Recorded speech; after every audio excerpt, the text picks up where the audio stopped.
ఒక రకంగా చూస్తే మీ ఇద్దరిది love marriage. So parents support అనేది అంతగా లేదన్న సంగతి అయితే కొంచెం విన్నాం. సో ఇప్పటికీ స్రవంతి గారి పేరెంట్స్ నుంచి అదే జరుగుతుందంటారా? అంటే మ్యారేజ్ ముందు తర్వాత అంటే కొద్దిగా లేదు. ఐ మీన్ మ్యారేజ్ తర్వాత మేము చెప్పడం జరిగింది, కన్విన్స్ చేయడం జరిగింది. వాళ్ళు ఓకే, ఏదో ఎప్పుడో రేర్లీ మాట్లాడతారు. ఇప్పుడైతే అంతేం లేదండి. వాళ్ళు ఫోన్ చేయాలనుకున్నా స్రవంతికే చేస్తారు. మరి నాకు ఒక్కొక్కసారి చెప్పొద్దు, ఒక్కొక్కసారి చెప్పొద్దు అన్న షెడ్యూల్ని బట్టి ఉంటుంది కదండి. ఇప్పుడైతే అంతగా లేదు. నాకైతే అభ్యంతరం ఏం లేదు.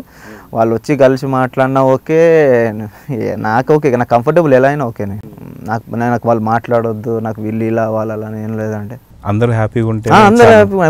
ఇప్పుడు తను సక్సెస్ఫుల్గానే ఉంది కదా. ఇప్పుడు ఏం లేదు అంటే అది వేరే లెక్క. ఇప్పుడు ఉంది కదా, మీరు బాగా చూసుకుంటున్నారు, తను బాగుంది, మీ ఇద్దరు హ్యాపీగా ఉండడం వల్లనే మంచి ప్రాజెక్ట్స్ జరుగుతున్నాయి. ఇంకోటి కొన్ని ప్రౌడ్ మూమెంట్ అనే చెప్పొచ్చు వాళ్ళ పేరెంట్స్కి. వాళ్ళు వద్దన్న వాళ్ళని నేను నమ్మి ఇక్కడ వరకు తను వచ్చిందంటే, ఇద్దరం కలిసి వచ్చిందంటే గుర్తింగే కదండి. ఇప్పుడు స్రవంతి అనే ఫేమ్ అనేది జరిగిందంటే దాని వెనుక తను కూడా చెప్పిందండి ఎన్నోసార్లు, మీరు బ్యాక్గ్రౌండ్గా మీరు బ్యాక్ సపోర్ట్ చాలాసార్లు ఇచ్చారన్నట్టు. సో మీ సపోర్ట్ వల్ల ఇప్పుడు తను వచ్చింది కాబట్టి వాళ్ళ పేరెంట్స్ కూడా నాకు తెలిసి హ్యాపీగా ఫీల్ అవుతుండొచ్చేమో వాళ్ళ తరఫున కూడా. అయితే సంతోషమే అండి. సో ఇంతకుముందు కూడా మేము అన్నట్టు అంతకుముందు క్లాషెస్ అయితే ఏదో ఉన్నాయి, కానీ వీళ్ళ మదర్తో మీరు ఏదైతే అంతకుముందు చనిపోయే ముందు కలిసామండి. బాబుని కూడా తీసుకొని వెళ్ళింది తను, కలిసాము. నేను వెళ్ళాను, కలిసాను ఒకసారి. ఏం లేదు, మరీ అంత రైవల్రీ ఏం లేదండి. వాళ్ళ ఉంది కొద్దిగా. ఓకే, అయితే మీకు ఎప్పుడన్నా భయం అనిపించిందా? ఎందుకంటే స్రవంతి వచ్చి సీమమ్మాయి, బాంబులు వేసేస్తుంది అని చెప్పని భయం వేసిందా? సీమమ్మాయి ఏంటండి, పెళ్ళి కాక ముందు అనుకుంటా నన్ను ఆల్మోస్ట్ ఒక సుమైతే వచ్చింది. కాబట్టి నన్ను ఎత్తుకెళ్దామని. ఐ మీన్ వాళ్ళు ఎలా ఉంటారో నాకు తెలియదు కదా. అయితే మీ అమ్మాయి నా దగ్గర ఉంది, ఇలా ఉంది, ఆ అబ్బాయిని చూడాలి నేను అని వాళ్ళ నాన్న అంటే, నేను వెళ్తాను లేరా అని చెప్పి గ్రూప్ ఆఫ్ ఫ్రెండ్స్ ఉంటారు కదా, స్రవంతి అప్పటికి వాళ్ళ దగ్గర ఉంది.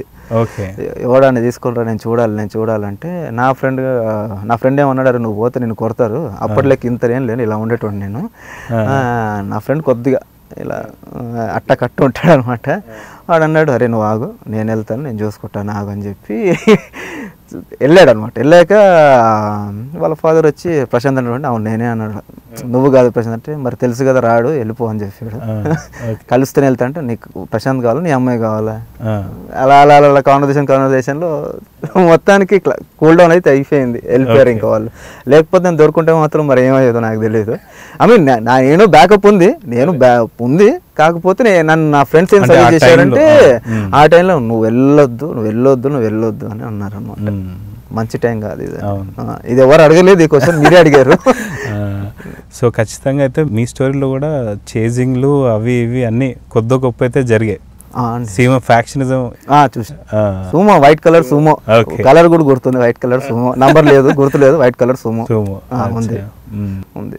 సో అయితే వాళ్ళ మదర్ చనిపోయిన తర్వాత తను ఏమన్నా ఎమోషనల్గా ఏమన్నా ఏడ్చేదండి, ఏడ్చేది మధ్య రాత్రి ఏడ్చేది. ఇప్పుడు అమ్మలేని లోటు నేను తీరుస్తాను, నా వంతు నేను చేస్తాను, కానీ అమ్మలేని లోటు అన్నా ఏ అమ్మాయి కన్నా కొద్దిగా పెయిన్ ఉంటుంది కదండి. మధ్యలో తను చెప్పుకోలేదు కొన్ని ఫీలింగ్స్, నాతో కూడా చెప్పుకోలేదు కదా. సొంత అమ్మ అయితే చెప్పుకునేది.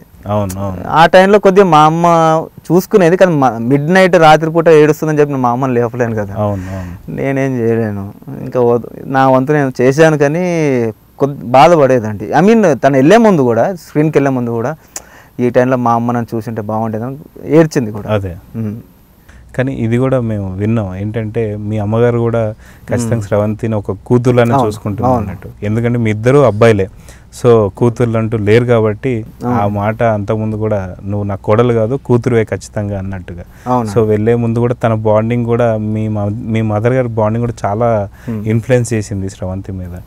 సో కానీ అదే వాళ్ళ మదర్ లేని లోటు కూడా కొంచెం తగ్గినట్టు అనిపించింది. దాని గురించి మీరు ఏం చెప్తారు? అంటే లేదండి, నేను అదే చెప్తున్నాను కదా, ఫస్ట్ టైం స్రవంతిని తీసుకెళ్ళినప్పుడు ఇది మళ్ళీ చెప్తున్నాను, ఈ క్వశ్చన్ కూడా ఎవరు అడగలేదు. మీరు ఏదైతే అడిగారు ఈ క్వశ్చన్ ఎవరు అడగలేదు, చెప్తున్నాను చూడండి. ఫస్ట్ టైం స్రవంతిని తీసుకొని వెళ్ళిపోయినప్పుడు, తను హౌస్ అరెస్ట్ చేసినప్పుడు ఒకసారి నాకు గుర్తుంది బాగా ఇది. తను ఫోన్ చేసింది వాళ్ళ మదర్ ఫోన్లోకి వెళ్ళి, ఫోన్ చేసి ఒక్కసారి మా అమ్మ కన్నా చెప్పు, ఇలా ఒకసారి ట్రై చేయి అది ఇది అని చెప్పాను. చూడండి మీ అమ్మాయిని మాత్రం కూతురు లెక్క చూసుకుంటాను, కొద్దిగా అర్థం చేసుకున్నట్టు ఇప్పుడు కాదు నాన్న నీకే ఇచ్చి చేస్తాను అది అంది. కానీ అది అయ్యే లోపు ఉంది మా బాబు తను అక్కడి నుంచి వచ్చాక ఒకసారి మాట్లాడాను. వాళ్ళ ఫాదర్కి తెలియదు. దాని తర్వాత నేను మాట్లాడాను, ఒకసారి కలిశాను, బాబుని తీసుకొని వెళ్ళినప్పుడు కలిసాము. అదే టైంలో నా బిజినెస్ బాగా లాస్ అయిపోయింది. తనకి తెలుసు, వాళ్ళ మదర్ కూడా బాధపడింది, ఏడ్చింది కూడా. ఏందన్నా నా కూతురు నీ దగ్గర రాగానే ఇలా అయిపోయావు నువ్వు అంటే. ఏముందంటే మళ్ళీ డబ్బుదేముంది, మళ్ళీ సంపాదించుకుంటాను, అమ్మాయి ముఖ్యం కదా. వచ్చింది నేను అనుకుంది నా దగ్గరకు వచ్చింది చాలు, కానీ మీ అమ్మాయికి మాత్రం నేను రోడ్ రాని లెక్కనే చూసుకుంటాను. నేను వెళ్ళే ముందు ఇవన్నీ గుర్తు చేసుకొని శ్రవంతి నాకు ఏడవడం జరిగింది. క్వారంటైన్కి వెళ్ళే ముందు ఇది ఏడ్చిందిలేండి, బాగా బాగా ఎమోషనల్. ఓకే.